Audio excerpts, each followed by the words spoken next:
Thank you, everybody, for coming to the Aaron Torres Podcast YouTube page. I do have one quick favor before we get to the video that you came here for, and that is very simply this. You see that little red subscribe button below this video?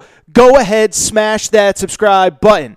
It really does help me. It really does help this channel grow and my audience grow. So go ahead and hit that red subscribe button. And now, here is the video that you came here for. But I do think there was really some college basketball news that really did there was some college basketball stuff that happened over the last 2 days since the Friday episode that does need to be addressed. So we'll talk some portal stuff in a minute, but I do want to start in the coaching ranks where really kind of a very important story broke midday Friday as Jay Lucas, widely regarded as one of the bright young assistant coaches in all of college basketball, 33 years old, spent a bunch of years at Texas, helped Shaka Smart build up that program, has spent the last 2 years at Kentucky. He announces that he is leaving Kentucky for, drumroll please, he's leaving for Duke. He's leaving for Duke. So Kentucky loses one of the best young assistant coaches in all of college basketball, and even worse, they lose him to maybe the worst possible school. Now, I guess you could argue that maybe losing him to Louisville with Kenny Payne would be worse, but in terms of losing a guy to another school, you don't want to use a young, dynamic recruiter who relates well with young people, has helped you sign some of the best players in high school basketball. You don't want to lose him to the school that you most compete with in recruiting and the school that, frankly, has had the most success recruiting against you, which is Duke. Tough day for Kentucky, and there really is no other way to put it. It is another black eye for John Calipari in what has become really about a 24-month period where it has been one black eye after another. Disappointing regular season in 2020, disappointing NCAA tournament loss to St. Peter's, the Shaedon Sharpe fiasco, which we've discussed. Now you lose one of the bright young recruiters and assistant coaches in college basketball to one of your biggest rivals. Now, in terms of what happened, well, I'll tell you this. First of all, if you don't follow me on Instagram, I did do a quick video post. Make sure you're following at Aaron Torres Pod on Instagram. I did do a quick video post because a lot of you were asking me about it in real time when it happened. And essentially, my thought on it was pretty straightforward. And to really explain what I think happened, how I think it went down, you really got to go back a few months. During the season, Kentucky, in the middle of the season, there was this incident on the sidelines in which John Calipari got into it with one of his other assistant coaches, a guy by the name of Chin Coleman. Really well respected, another guy that's a great recruiter, great relationship builder, really well respected in the industry of college basketball. And so when that happened, not that day, but a week or two later, I'm talking to somebody that really knows John Calipari well. And I sat there and I asked him, I said, what happened with Chin? Is everything cool? Do they not like each other? What's going on? And what my buddy told me, he's been around Cal. He knows Cal, knows a ton of people who's worked with Cal. He goes, Cal just has his way of doing things. When you come in, this is not a collaborative. This is not Google. This is not open workspace. This is not everybody shares their opinions on every single topic. That's not a criticism of John Calipari. That's not a knock of John Calipari. But he has a certain way of doing things, and he's been doing that. He's been doing things his way for 30 years. I know there's been, some bad PR over the last 24 months, but for the most part, his way has worked.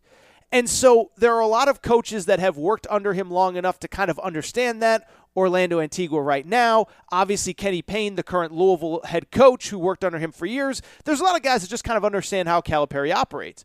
But if you're new, or if you're looking for something that is, anything like if you're looking for collaborative and my opinion matters and this and that, and I have a say in this and that, Kentucky's just probably not the place for you, and John Calipari is not the head coach to work for. Again, that's not a criticism. It's just a fact. And so why I bring it up, I don't know Jay Lucas personally. I've never met him. I hear great things. I've talked to parents who love him. But I bring it up because when I heard this Jay Lucas story, I couldn't help but think about that Chin Coleman story. I couldn't help but think that realistically what probably happened was that Jay Lucas, he was at Kentucky for 2 years. Everything's going fine. He's doing his part. He's bringing in his players. But probably as time goes on, he wants to become a head coach. I mean, he's in his early to mid-30s. He's probably looking for the next step and the next opportunity to be a head coach. And I think when you come to Kentucky and when you're under John Calipari, what ends up happening is, I don't want to say you necessarily get pigeonholed in a certain way as a recruiter, as a Texas guy, or as a this or as a that. But I think what he was probably looking at is, I think the better spot for me right now is to go to Duke.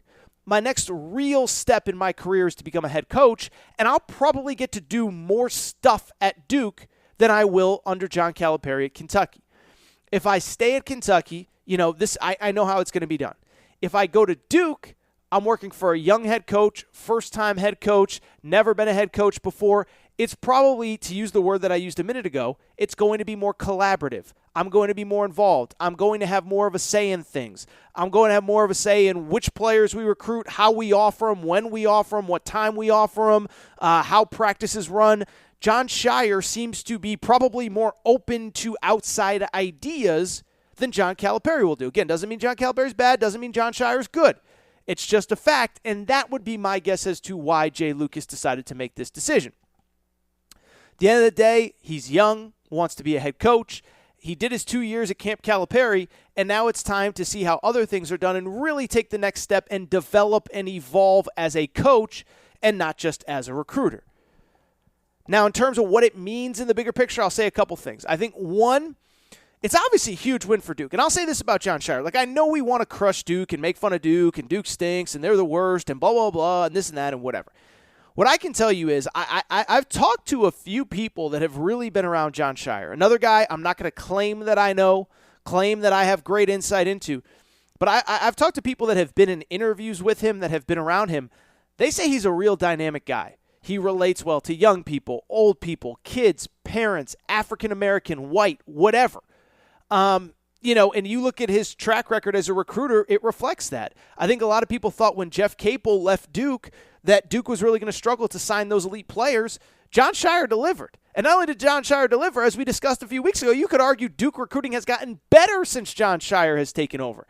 And so to me, this is obviously a huge win for Duke because you're bringing in another elite recruiter and what is a young coaching staff, but what will be a very dynamic coaching staff.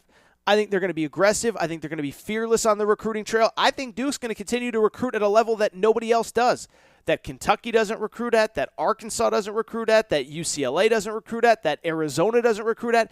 I just think that's the facts of the world in college basketball right now. Right now, Duke's recruiting at a level like nobody else. As I've discussed many times, just landed the number one class in 2022. They basically have their 2023 class locked up, 5 top 30 players, depending on what service you look at, 5 5-stars, at the least 4 5-stars with a 4-star involved. They're recruiting at a level I don't know if you can ever say anybody in college basketball has ever recruited at. It's a reflection of Jon Scheyer and what he's trying to do at Duke. Will it work? Is he a great coach? I don't know. We're going to find out. But I do think that when I look at this entire situation, it's clear what he wants to be and what he wants Duke to be. I don't want to say it got old and stale and boring with Coach K because it didn't, but that's what I think he wants. I think he wants young, aggressive, fearless, dynamic, and I think it's going to be great for Jay Lucas as a place for him to learn, for him to grow, for him to evolve as an assistant coach to eventually become a head coach. And I'll tell you this, you talk about a soft landing spot. One, Duke offers you're listening as a player. And then two, as I just said, they already got their 2023 class wrapped up, so they can already start recruiting the high school sophomores right now, the class of 2024. From Kentucky's perspective, there's no way to sugarcoat this. There's no way to make it sound better than it is. This is a big-time L for John Calipari. You have a young assistant coach that relates really well with young players, that helped you sign some of the players that are in your program right now. Damian Collins, a McDonald's All-American. Severe Wheeler, a transfer from Texas. Cason Wallace, a McDonald's All-American this year. All those guys are there in large part because of the recruitment of Jay Lucas. Now, it's not to say it's only Jay Lucas, because all of them are going to stay at Kentucky. They're going to be back at Kentucky. But I don't think that you can dismiss the role that Jay Lucas played in their recruitments either. He clearly had an impact on some of the guys in the program. C.J. Frederick tweeted out basically a crying emoji on whatever it was, Friday, reflecting that these guys are bummed that he's leaving. So for John Calipari, I do think you probably got to go pretty young in this one, right? John Calipari's on the other side of 60. Orlando Antigua, I really respect as a recruiter, a relationship developer. We talked a lot about him last year. But Orlando Antigua, he's closing in on 50 years old. Chin Coleman is another guy that's, in his 40s. And so I look at these guys. It doesn't make them bad recruiters, but Jay Lucas was young and a guy that connected really well with high school players. So there really is no other way to put it.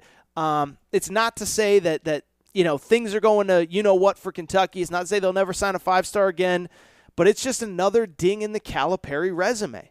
Again, you look at last year, 2020, worst regular season in Kentucky basketball history. 2021, you lose to St. Peter's. You lose Shaedon Sharpe, potentially the number one high school player in the class of 2022. He's never going to play a minute for you. Now you lose a young assistant coach. It is not ideal.